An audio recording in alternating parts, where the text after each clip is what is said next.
porción. Bien, mis hermanos, vamos a continuar en el tema los logros de los sufrimientos de Cristo, tercera parte. Abran sus Biblias, por favor, en la epístola de Primera de Pedro, en la carta de Primera de Pedro. Vamos a orar por el mensaje de la palabra. Señor, venimos delante de tu trono, delante de tu gracia, Señor, suplicándote que podamos ver a Cristo exaltado, Señor, quien por su muerte y resurrección ha consumado nuestra salvación y hoy está sentado a la diestra de Dios. Y por su gracia, aunque nuestros pecados, como acabamos de cantar, son muchos, Señor, su gracia es mayor y está extendiendo salvación a todos los hombres, Señor. Nosotros venimos con un deseo que nos hables por tu palabra y queremos terminar esta miniserie de 3 mensajes glorificándote por los gloriosos logros de tus sufrimientos. En el nombre de Jesús oramos. Amén y amén. Pueden abrir sus Biblias, por favor, en Primera de Pedro, capítulo 3, versículos 18 al 22. Hemos estado en estos versículos ya por 3 domingos, como acabo de decir, aunque ahora nuestro énfasis va a ser en la segunda parte de ellos o en la última parte a partir del final del capítulo, del versículo 20. Vamos a leer versículo 18, pero nuestro énfasis va a ser desde el final del versículo 20 hasta el 22.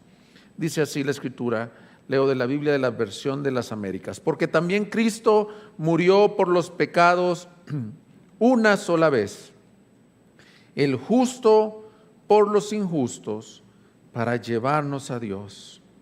Muerto en la carne, pero vivificado en el Espíritu, en el cual también fue y predicó a los espíritus encarcelados, quienes en otro tiempo fueron desobedientes cuando la paciencia de Dios esperaba en los días de Noé, durante la construcción del arca, en la cual unos pocos, es decir, 8 personas, fueron salvos a través del agua.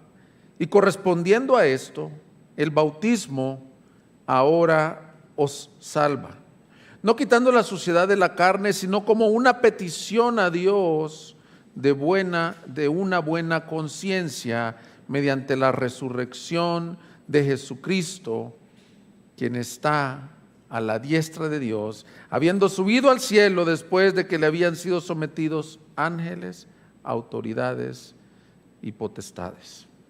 En estas últimas 2 semanas hemos visto desde el inicio del versículo 18 algunos logros de los sufrimientos de Cristo, y en el versículo 18 veíamos cómo claramente se expone el evangelio, como en pocos versículos de la Biblia tan claramente dice que Cristo sufrió, el justo por los injustos. No sufrió por sus pecados, sino que sufrió por los pecados de los pecadores, de los injustos.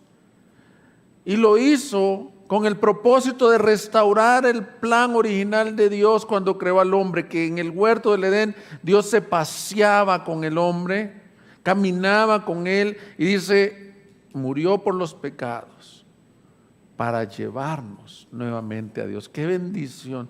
Ese es el evangelio que creemos, que predicamos, la muerte del justo por injustos, para llevarnos a Dios.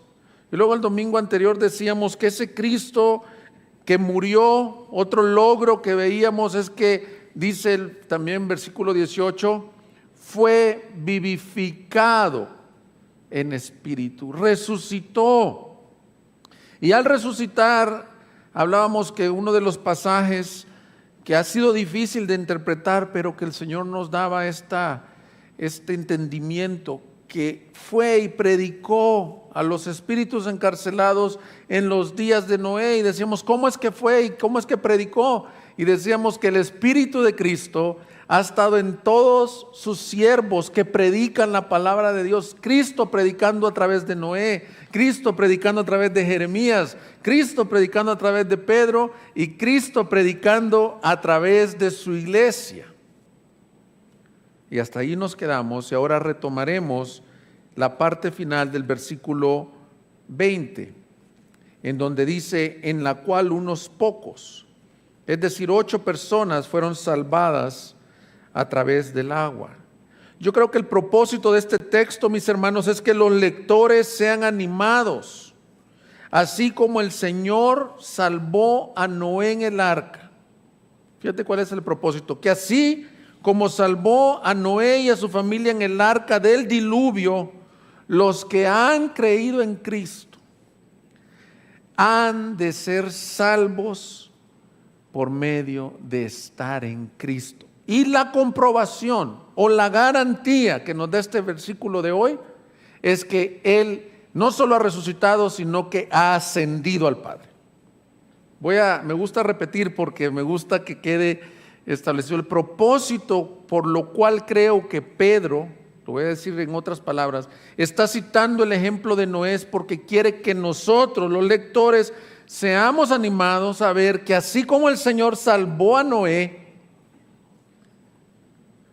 nos quiere salvar a nosotros. Y la garantía de esa salvación es que Él ha ascendido y está a la diestra de Dios. Veremos 3 encabezados o 3 puntos en este mensaje. Primer encabezado: la salvación de Noé ilustra nuestra salvación.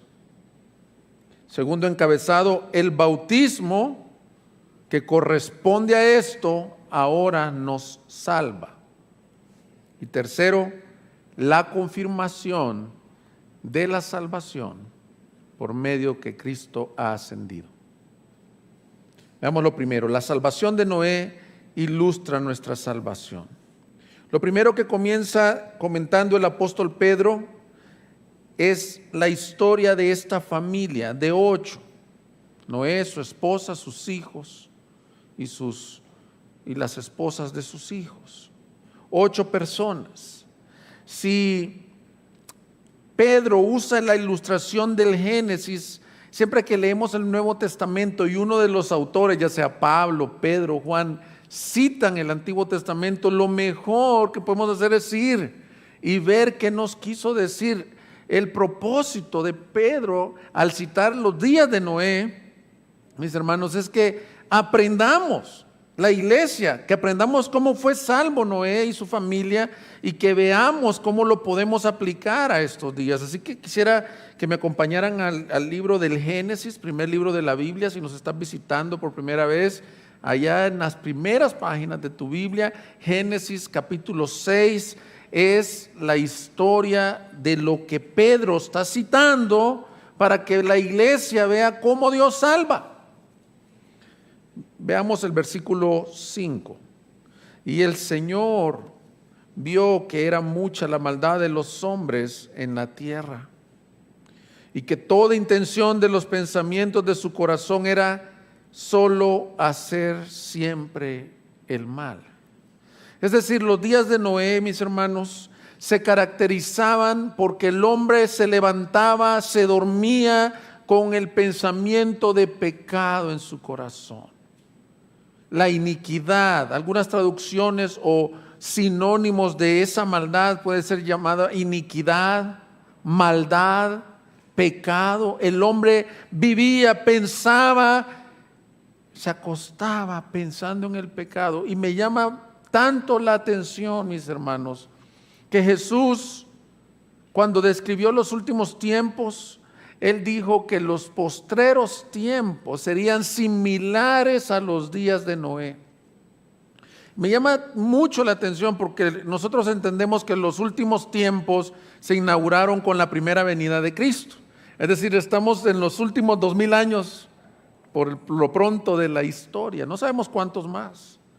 Pero puedo ver que la profecía de Cristo, que los postreros tiempos serían como los días de Noé, se está cumpliendo. La maldad ha ido en incremento. Miren, con esta pandemia, con esta cuarentena, cualquiera diría, la humanidad misma, las naciones hubieran a lo mejor pausado, o en ese declive, en esa caída que llevamos como sociedad, a lo mejor hubiera sido un buen tiempo para recapacitar, pero todo lo contrario.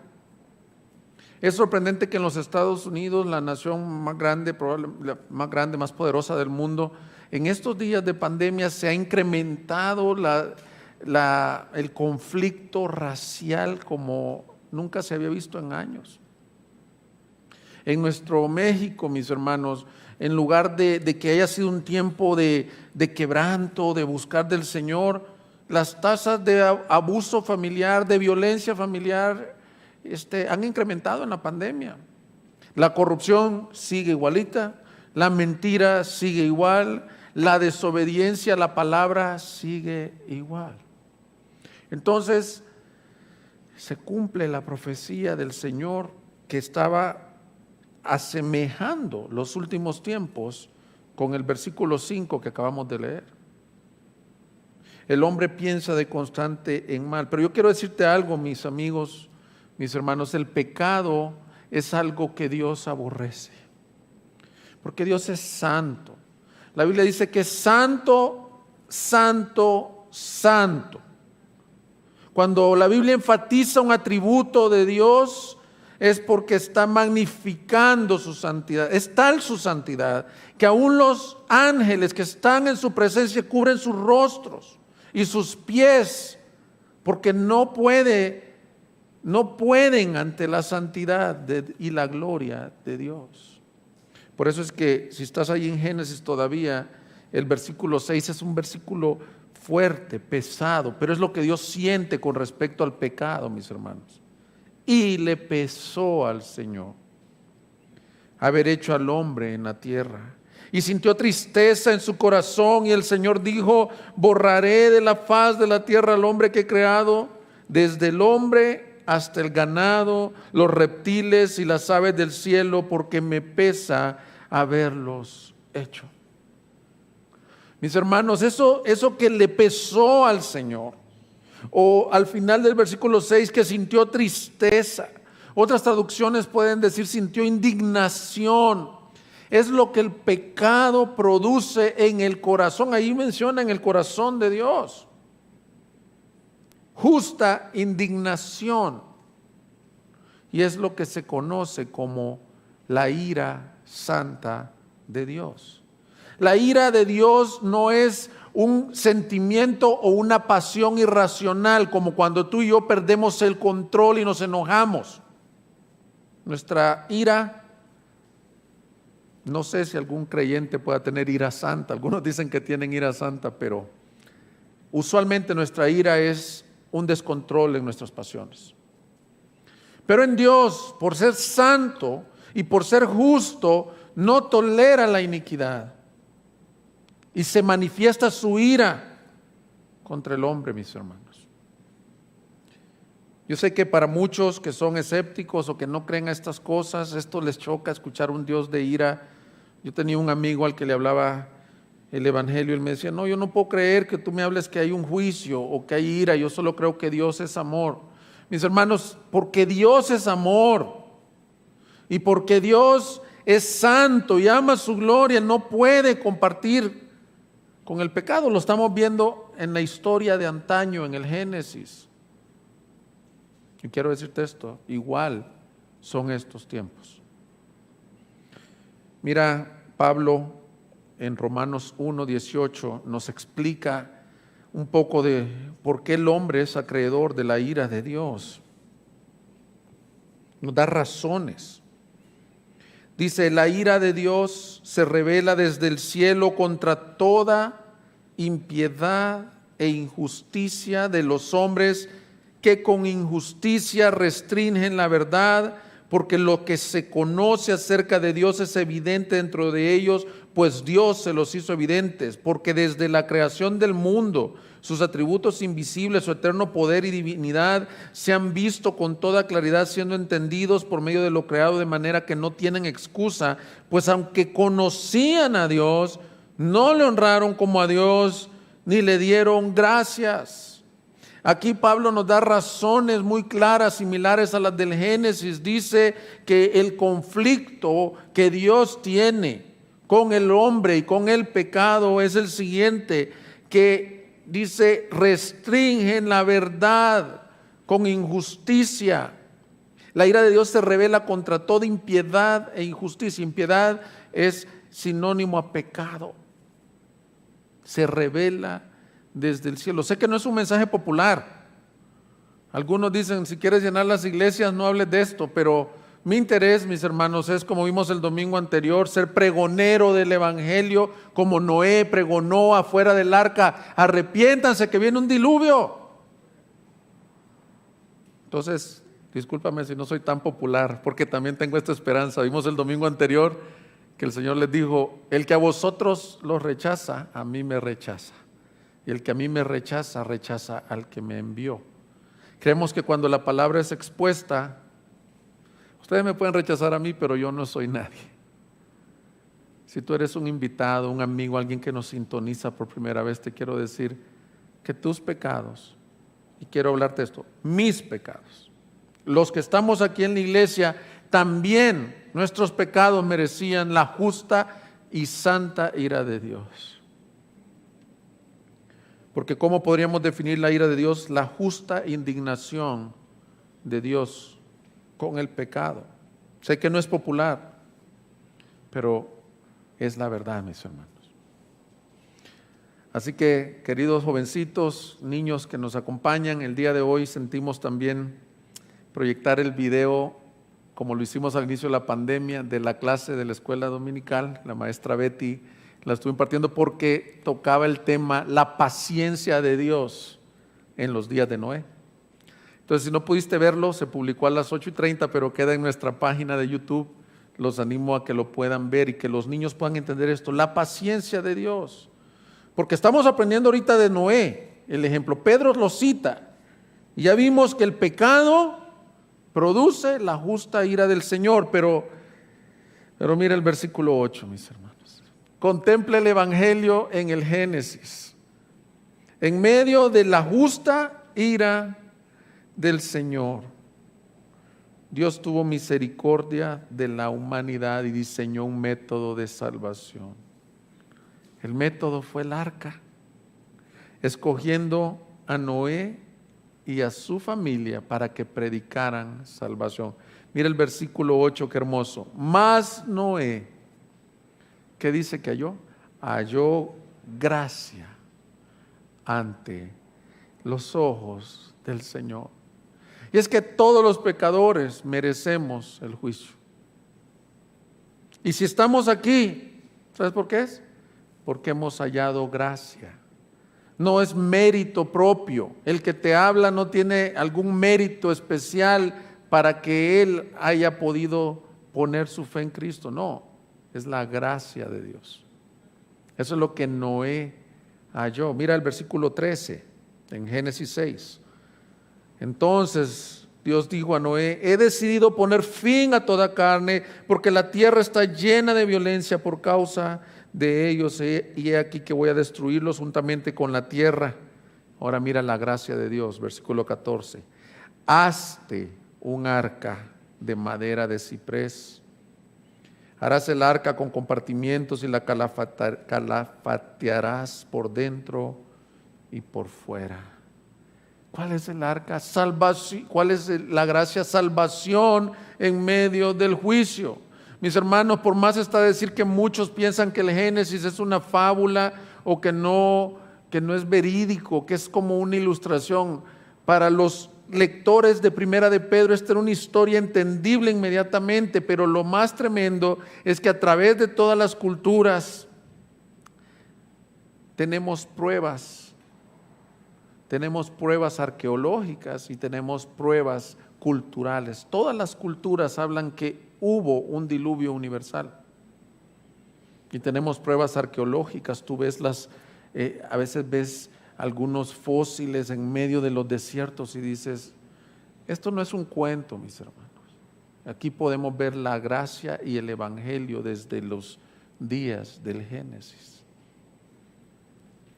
Por decirlo de otra forma, como que no es el segundo Adán, porque el segundo Adán es Cristo, pero es como el nuevo hombre, el nuevo Adán, el nuevo pacto. Porque mira el versículo 18: pero estableceré mi pacto contigo, y entrarás en el arca tú, contigo, con tus hijos, tu mujer y las mujeres de tus hijos.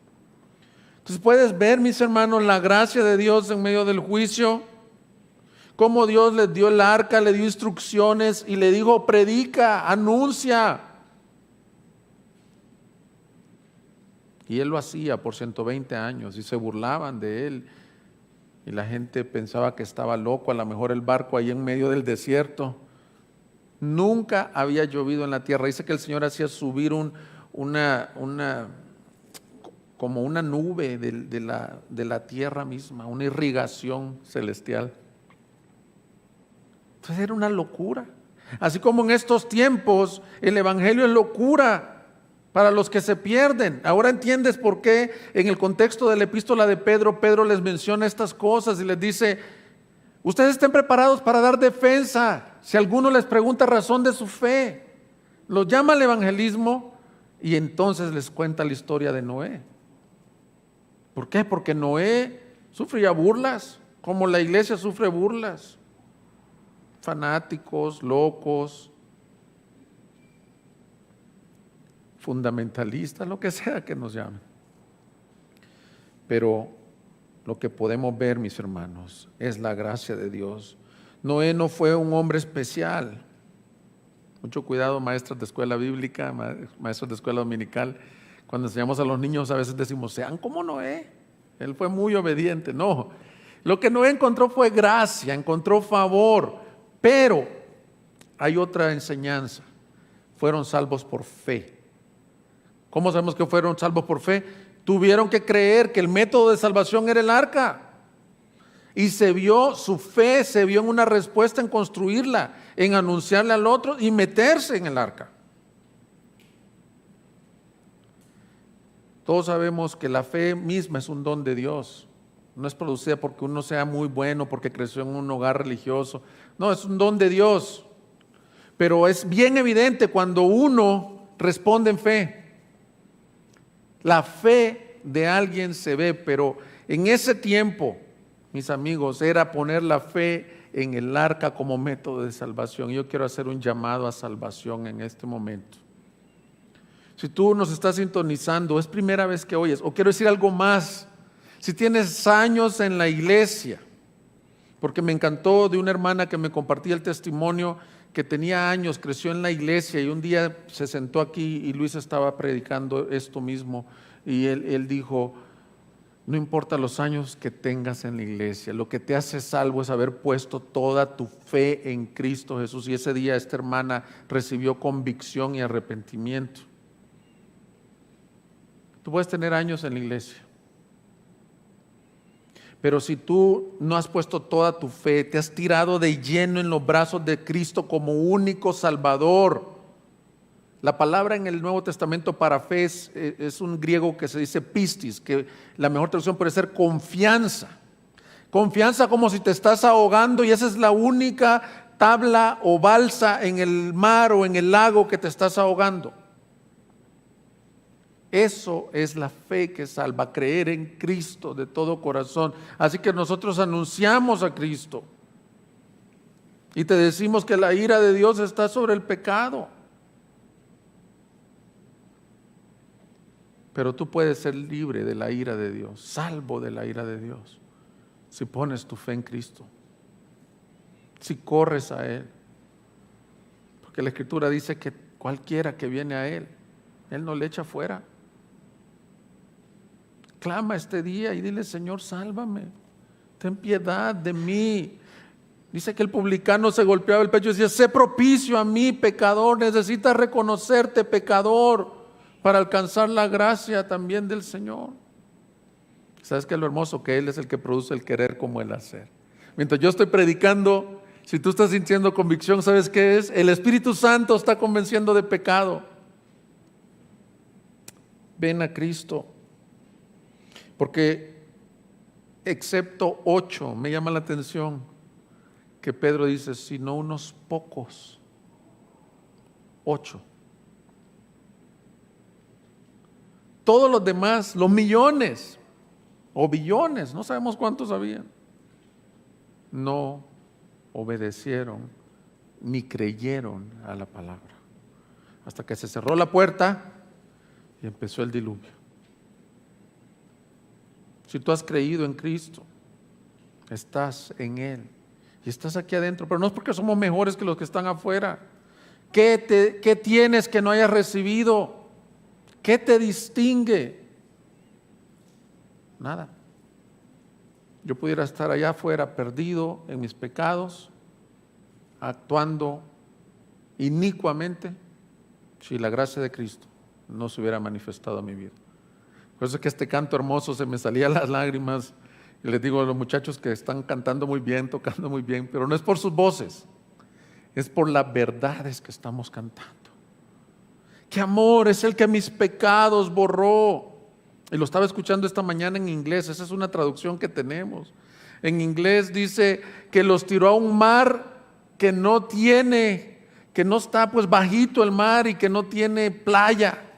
O sea, los tiró al abismo, a lo más profundo del mar. Esa es la gracia. Mis pecados son muchos, tu gracia es mayor. Ahora Pedro, vamos a ver nuestro segundo punto, dice que esa salvación de Noé y su familia tipificaba el bautismo que ahora nos salva. Y quisiera que veas atentamente el versículo 21 conmigo. Dice, y correspondiendo a esto, el bautismo ahora os salva, no quitando la suciedad de la carne, sino como una petición a Dios de una buena conciencia mediante la resurrección de Jesucristo. Al inicio del versículo 21 usa una palabra, correspondiendo a esto. Correspondiendo, ¿qué quiere decir Pedro en realidad? Lo que quiere decir es que la historia de Noé y su familia en el contexto aquí de primera de Pedro, de esos versículos 18 al 22, sirve como un tipo, sirve como una ilustración para el bautismo del creyente en Cristo que ahora lo salva. Ahora veamos algunas cosas. Esa palabra correspondiendo, fíjate, si traes la Biblia de la Reina Valera 1960, dice, el bautismo que corresponde a esto ahora os salva. La Biblia de las Américas, que es la que estoy leyendo, y correspondiendo a esto, el bautismo ahora os salva.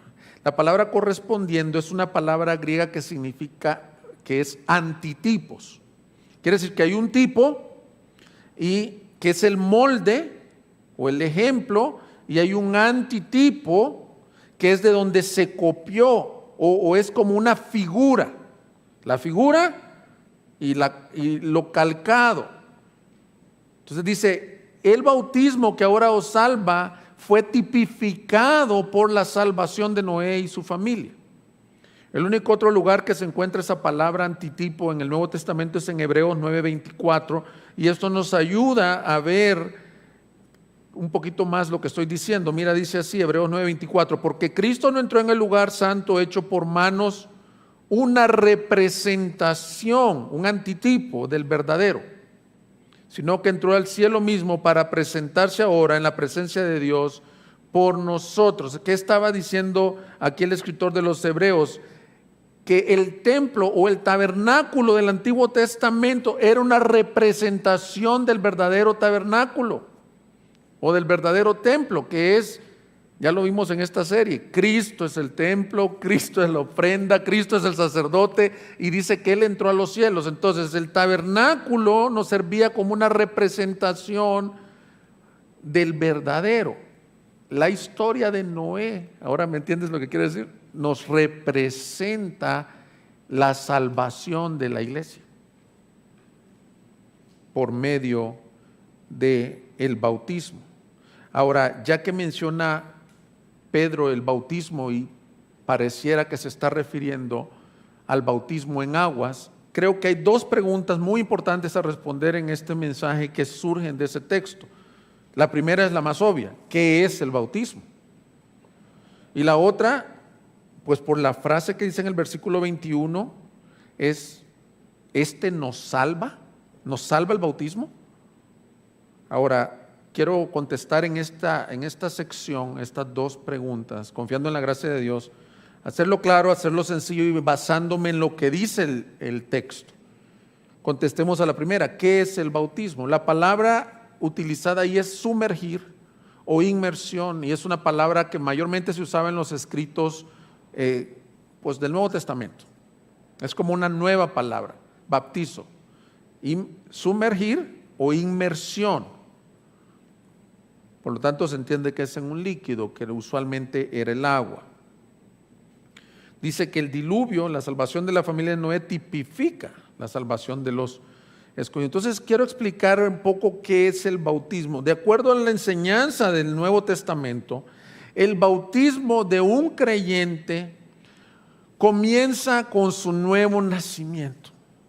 Cuando alguien nace de nuevo, es bautizado o sumergido en Cristo. Acompáñame a Romanos 6, por favor. Romanos 6, versículo 3. Dice, ¿o no sabéis que todos los que hemos sido bautizados en Cristo Jesús, fíjate, hemos sido bautizados en, esa palabra en es una preposición de lugar que dice que estamos bautizados dentro o en Cristo Jesús, hemos sido bautizados en su muerte, por tanto hemos sido sepultados con él por medio del bautismo para muerte, a fin de que como Cristo resucitó de entre los muertos por la gloria del Padre, así también nosotros andemos en novedad de vida. Porque si hemos sido, y aquí le da otro nombre, Pablo, unidos a él en la semejanza de su muerte, ciertamente lo seremos también en la semejanza de la resurrección. Lo que está diciendo Pablo es que cuando un hombre nace de nuevo, ocurre un milagro glorioso que nos debería hacer saltar de nuestras sillas. Tú eres unido a Cristo, Cristo en ti y tú en Cristo. Eso es lo que es el creyente. De hecho, algunos dicen que en las escrituras de Pablo, él como que les llamaba los en Cristo, los que están en él, bautizados en él. Entonces el creyente se identifica en que murió con Cristo. Qué hermoso. Tu vieja vida, tus pecados pasados fueron clavados juntamente con Cristo el día que tú naciste de nuevo. Ahí murieron. Pero no queda ahí la historia. Recuérdate que estamos viendo en los logros de los sufrimientos de Cristo, que muerto en la carne, pero vivificado en el Espíritu. Y como tú estás en Él, también has resucitado a una novedad de vida. Por eso me encantaban los versículos que hoy Luis leía en la Santa Cena, porque nos dice lo que va a decir Pedro ya en el capítulo 4. Que es el mensaje del próximo domingo, no te lo pierdas. Dice, por tanto, puesto que Cristo ha padecido en la carne, ármense también del mismo propósito ustedes. Quiere decir que Cristo no solo te unió a su muerte y algún día te llevará a la gloria, no, te dio una vida resucitada para que vivamos en santidad como iglesia en la tierra, para que tengamos victoria sobre el pecado también. Es un evangelio completo. Transformación total, estás unido a Cristo. Pero definitivamente Pedro está haciendo referencia al bautismo en aguas. Entonces sigamos desarrollando. ¿Qué estoy diciendo hasta aquí? ¿Qué he dicho hasta aquí? Si tú has nacido de nuevo por la gracia de Dios, has puesto tu fe en Jesucristo, tú estás bautizado en Cristo. Tú eres uno con Cristo y Cristo en ti. Es decir, estás unido por la eternidad a Cristo, al igual que aquella familia estaba dentro del arca. Pero al hacer referencia al rito del agua, del bautismo en aguas, tenemos que saber qué otras cosas enseña el Nuevo Testamento sobre el bautismo. El bautismo es una ordenanza también. ¿Qué son las ordenanzas? Son mandatos que el Señor nos dijo para vivir nuestra vida cristiana, y nosotros los creyentes creemos que hay dos ordenanzas bíblicas. La primera es la que celebramos hoy, la Santa Cena. La Santa Cena se puede llamar la comunión de los santos. Se puede, porque aquí hay algunos niños o jovencitos y pueden decir, ¿y por qué le dicen Santa Cena si la tomamos al mediodía? Bueno, porque conmemora la última cena del Señor, en donde la instituyó, y como bien dijo Luis, no creemos que en el elemento del pan y del vino, ahí está el cuerpo y la sangre de Cristo, porque lo vimos en el versículo 18, que Cristo murió una sola vez por los pecados para llevarnos a Dios. Hacerlo de esa forma, o la doctrina de la transubstanciación que se conoce, implica que cada vez celebramos o sacrificamos a Cristo cada vez que se celebra de esa forma. Nosotros no estamos haciendo eso, estamos haciendo un recordatorio, porque Cristo dijo: haced esto en memoria de mí cuantas veces lo hagáis, hasta que lo tomemos en la gloria, mis hermanos. Un día todos los que hemos sido perdonados estaremos sentados a su mesa hasta que Cristo venga, y ahí tomaremos esta ordenanza, pero comiendo con nuestro Rey Salvador, con el Cordero de Dios. Por eso que cuando lo hacemos decimos: Cristo ven, me recuerda. Y apropiamos, como bien nos decía Luis, apropiamos este cuerpo, este pan que fue molido por mis pecados, y esta sangre ya limpió mis pecados presentes, pasados y futuros. Pero la otra ordenanza que el Señor dejó es el bautismo en aguas. Mateo 28, 18 dice: y acercándose Jesús les habló diciendo: toda autoridad me ha sido dada en el cielo y en la tierra. Id pues y haced discípulos de todas las naciones, como dice, bautizándolos en el nombre del Padre y del Hijo y del Espíritu Santo, enseñándoles a guardar todo lo que os he mandado, y aquí yo estoy con vosotros todos los días hasta el fin del mundo. Aquí se establece la ordenanza del Señor: predicar el Evangelio, anunciar sus virtudes, hacer discípulos que obedezcan o sigan, o les enseñemos cómo obedecer los mandatos del Señor, que sean discípulos de Cristo, pero también bautizándolos en el nombre del Padre y del Hijo y del Espíritu Santo. Y lo interesante, mis hermanos, es que para los receptores de Primera de Pedro esto no era como nosotros. Para nosotros no implica mucho. A lo mejor si tú te has bautizado y vienes de un trasfondo religioso, o más bien también un trasfondo en donde tu familia es así un poco agnóstica y no recibe las cosas de Dios, a lo mejor sufriste burlas y quizás te quitaron la palabra. Tengo el testimonio de un amigo, el pastor, creo que algunos lo conocen, el pastor Abelardo Muñoz. Me dice que él tenía un padrino en el área de León, Guanajuato, que lo quería como hijo. Y Abelardo se convierte a los 21 años, y el día que va y le testifica a su padrino, ese día le dejó de hablar hasta que murió el Señor. Fue una tremenda ofensa, no fue a su boda.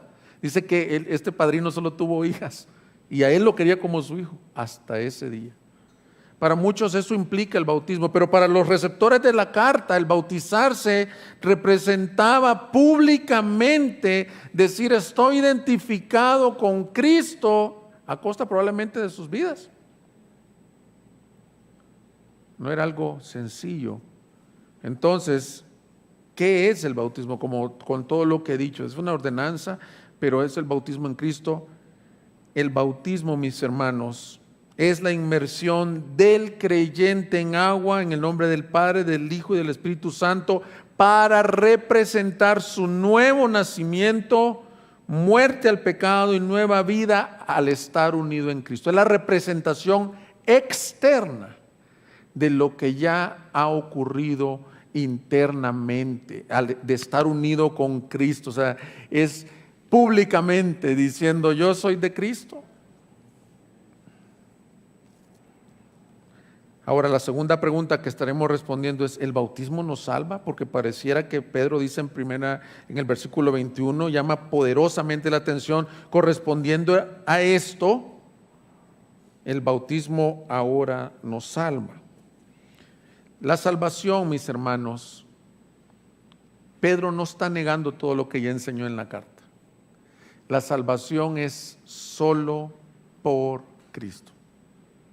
Ese es un fundamento que hubo en la Reforma, solo Cristo. Mira, ahí mismo lo dijo, retrocede un poquito en el capítulo 1 de Primera de Pedro, 18 al 21, sabiendo esto, que no fuiste redimidos de vuestra vana manera de vivir, heredada de vuestros padres, con cosas cosas perecederas como oro y plata. Nadie fue redimido con cosas.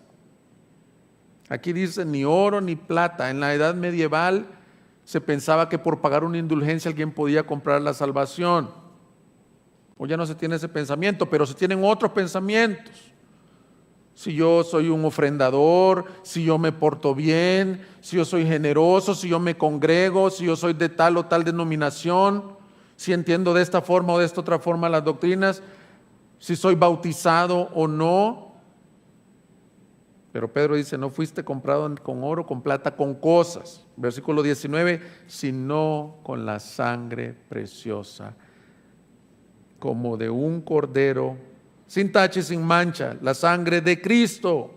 Porque Él estaba preparado desde antes de la fundación del mundo, pero se ha manifestado en estos últimos tiempos por amor a vosotros. Y aquí dice, que por medio de Él sois creyentes en Dios. ¿Por qué eres creyente en Dios? ¿Porque te bautizaste? ¿Porque tienes esta denominación? Y aún voy a ir más, voy a aplicar un poco más el mensaje. Tú puedes ser hijo de un creyente. Tu papá puede ser pastor, mi estimado amigo, joven. Tú puedes haber ido a un seminario bíblico, pero dice que eso no te hace hijo de Dios, y lo que te hace hijo de Dios es por medio de Él sois creyentes. Solo Cristo. Solo Cristo. Es decir, nos dice que el rito del bautismo en sí nos salva. Lo que está diciendo es que al nacer de nuevo por medio de Cristo, uno se vuelve uno con Cristo, y por cuanto Cristo sufrió y murió en la cruz para llevarnos a Dios, entonces eres salvo. El bautismo es una representación o declaración pública de lo que ya aconteció adentro. ¿Por qué entonces dice la expresión el bautismo salva? Porque estamos en Cristo. Y quiero decirte otra cosa bien importante para el contexto de la familia de Noé. Es un presente continuo. No sé por qué no lo tradujeron así la Biblia de las Américas o la Reina Valera. Ustedes no tienen que saber griego para saber que es un presente continuo. El bautismo os está salvando. Pero esto es bien hermoso porque hay una aplicación aquí, mis hermanos. El Señor que te salvó el día que te hizo nacer de nuevo, ese es el que es tu Salvador y el que será tu Salvador por la eternidad. Nada te arrebatará de su mano. Y era importante para estos oyentes que escucharan eso. Es bien importante cuando nos acercamos a los días cerca de la muerte, de la partida. El sábado pasado partió una hermana en Cristo, no fue por COVID, fue otras situaciones, pero al estar en su funeral pude ver la diferencia de cómo la muerte de uno de sus santos es otra cosa. Dice, ausentes del cuerpo, pero presentes a Dios. Esa es la esperanza que tenemos, mis hermanos, que Dios por Cristo Jesús nos ha dado vida nueva. ¿Cómo sabemos entonces que el bautismo, el rito en sí nos salva? Porque Pedro da otra frase, ahí mismo en el versículo 21 hay un paréntesis. La siguiente frase dice, no quitando la suciedad de la carne, sino como una petición a Dios de una buena conciencia. Él mismo aclara, nos salva, ¿por qué? Porque estás en Cristo. Nos está salvando porque estás en Cristo, pero no quita, el rito no quita la suciedad de la carne. Y te quiero decir esto, ningún rito quita la suciedad de la carne. No es caminar de rodillas, no es flagelarte, y eso es tal vez en el mundo religioso, pero en el mundo cristiano evangélico tenemos muchos ritos también, y eso no quita la suciedad de la carne. No es porque haces muchos ayunos, no es porque vas a vigilias, no porque sirves bastante, no porque predicas bastante, que quita la suciedad de la carne, porque la suciedad de la carne es quitada única y exclusivamente por el sacrificio de Cristo.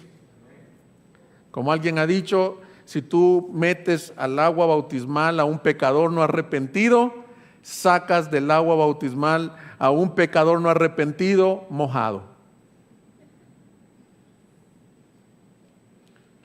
Esto es así, mis hermanos. Yo les compartía en el primer servicio mi testimonio. Yo crecí en una iglesia y los que crecemos en la iglesia tenemos a veces la dificultad de pensar que somos creyentes porque nuestros padres son creyentes, porque vamos a la escuela dominical. Cuando yo tenía como 10 años, mis hermanos, y aquí pónganme atención, jovencitos, niños, habían bautizos ese día en la iglesia. Entonces yo muy emocionado, sentí como un deseo de bautizarme, pero yo no había nacido de nuevo. Entonces voy ahí con las personas, les digo, siento un deseo de bautizarme, por favor bautízanme. Y la gente se regocijó porque pues tú ves a un niño respondiendo al evangelio. Entonces me concedieron el bautizarme, me prestaron ahí una playera, ya me pasaron a las aguas. Tristemente salí un niño pecador mojado en la alberca. ¿Y cómo lo supe? Porque llegaron los años de la adolescencia, 14, 15 años, y viví alejado del Señor, despreciando su nombre, hasta que a los 17 años de edad Él me dijo, vive, y me hizo nacer de nuevo. Entonces, dice Pedro, el rito no limpia los pecados de nadie. Después de nacido de nuevo, entonces pude bautizarme como corresponde. ¿Qué creemos en esta iglesia con respecto al bautismo? Creemos que el bautismo es el bautismo de los creyentes. Diciendo con esto, no el bautismo de infantes, aunque sé que es un tema que tiene mucho donde abordar y no es una doctrina mayor como para dividirse. De hecho, muchos de los héroes de la fe que yo conozco pueden tener una diferencia en este entendimiento, pero creemos que la Biblia enseña que todos los bautismos en aguas que se vieron en el Nuevo Testamento eran bautismos de creyentes. Mira Hechos 2:36. Sepa pues con toda certeza toda la casa de Israel que a este Jesús a quien vosotros crucificasteis le ha hecho Señor y Cristo. Al oír estos compungidos de corazón dijeron a Pedro y a los demás apóstoles, hermanos, ¿qué haremos? Y Pedro les dijo, arrepentíos y sed bautizados cada uno de vosotros en el nombre de Jesucristo para perdón de vuestros pecados y recibiréis el don del Espíritu Santo. ¿Qué precedió al bautismo? El arrepentimiento. Es lo que creemos, es el bautismo de los creyentes. O sea, un niño infante que se bautiza con la fe de sus padres no es este del que estamos hablando aquí. Pero hay otra frase que está ahí también, que Pedro dice que el bautismo no quita el pecado, sino que es la petición a Dios de una buena conciencia. Esta sí es una frase en todo este texto que hemos tenido estas 3 semanas difícil de interpretar, es decir, su lenguaje. ¿Qué quiso decir? Pero mira, voy a leerte algunas traducciones que creo que resumen lo que quiso decir Pedro. La petición a Dios de una buena conciencia. Otra traducción sería un compromiso de mantener una buena conciencia. Otra sería, no quitando las inmundicias de la carne, sino como la aspiración de una buena conciencia hacia Dios. En general, este es el objetivo que tenía Pedro en mente. El bautismo es el compromiso público delante de Dios de manifestar lo que ha ocurrido adentro de ti, y esto es para vivir con una conciencia limpia delante de Dios. Pero limpia, ¿por qué? Porque ya fueron limpiados tus pecados. No es de mantener una conciencia limpia, sino de vivir con una conciencia limpia, de decir, Señor, mis pecados son muchos, pero ya fueron borrados, y yo ahí al bautizarme estoy creyendo a esta palabra. Dice el pastor John Piper, debemos de ahuyentarnos de estas 2 frases. La que dice, si confesares con tu boca que Jesús es el Señor, serás salvo. Y el movimiento, dice, ni el movimiento de los labios en el aire o el movimiento del cuerpo en el agua salvan a nadie. Ya ven que algunos dicen, confiesa al Señor como tu Salvador y ya serás salvo. No es por mover los labios, sino que esta aspiración de buena conciencia es la fe que el hombre ha puesto en Dios. Por tanto, yo quiero hacer un llamado y una aplicación para esta iglesia en particular. Si a alguno de ustedes les está dando convicción el Espíritu Santo que se bautizaron sin entendimiento, como me pasó a mí a los 10 años, o que no eran creyentes, pero lo hicieron porque estaban en una iglesia, o has nacido de nuevo y no has pasado por las aguas bautismales porque tienes una reserva. Muchas de las reservas que las personas tienen es que hay mucho compromiso con Dios. Bueno, pero es que el discípulo de Cristo no puede estar diciendo eso. Nuestra vida es de Cristo. A lo mejor piensas que mucho compromiso con una organización eclesiástica, pero nosotros no estamos pensando en eso. Así que quiero animarte que al final, si tú sientes en tu corazón explorar más y tienes el deseo de bautizarte, atrás hay una hoja que dice bautizos, junto con las que dijimos de los cursos Conoce a Jesús, membresía y fundamentos, para que te apuntes. Y te estaremos llamando, en donde tenemos un curso donde explicaremos todas estas verdades. Pero llegamos a lo último del pasaje, mis hermanos. Esto es hermoso. Hemos venido viendo los logros de la resurrección, de los sufrimientos de Cristo. Hemos dicho, Cristo murió, el justo por los injustos, para llevarnos a Dios. ¡Qué gran logro! Pero hemos dicho también que resucitó y que su espíritu está en los predicadores del evangelio. Y hemos dicho que nos está salvando por medio de la ordenanza del bautismo. Pero mira, le pone la cereza al pastel Pedro. Final del versículo 21. Mediante la resurrección de Jesucristo. ¿Cómo nos está salvando? Mediante la resurrección de Jesucristo, quien está a la diestra de Dios, habiendo subido al cielo después que se le han sido sometidos ángeles, autoridades y potestades. Por eso titulé yo a este tercer punto del mensaje, la garantía de nuestra salvación. La garantía es que no solo sufrió, ya vimos los padecimientos, los logros de sus padecimientos, pero al tercer día, mis hermanos, Él dice que el cielo se oscureció y que la tierra tembló, que lo bajó José de Arimatea porque estaba profetizado que entre los ladrones sería tu muerte, pero entre los ricos tu sepultura. Lo llevó José de Arimatea, lo pusieron con una piedra pesada tremendamente, pero al tercer día llegaron las mujeres, a la mañanita, y cuando llegaron, que encontraron la piedra removida. Porque el Cristo que nosotros estamos predicando, su tumba está vacía y por eso estamos siendo salvos, porque Él ha resucitado, mis hermanos. Ninguno de los autoproclamados Mesías, ahí están en sus tumbas. Ahí está la tumba de Mahoma, ahí está la tumba de Siddhartha Gautama, el Buda, pero la de Cristo está vacía. Y Él vive y reina y está en medio de nosotros. Pero este texto nos habla más, otro logro más, no solo resucitó, sino ascendió. Estuvo 40 días entre sus discípulos y entre las multitudes para confirmar que Él era como Dios, como hombre, Dios hombre, Él era el Hijo de Dios. Pero dice el versículo de Dios, 22, que ahora está a la diestra de Dios. Esa última frase se conoce en la teología como la ascensión de Cristo, o la ascensión, pero la ascensión es que se le ha dado al Dios hombre, a Cristo, al Mesías, la confirmación de reinar por sobre todo.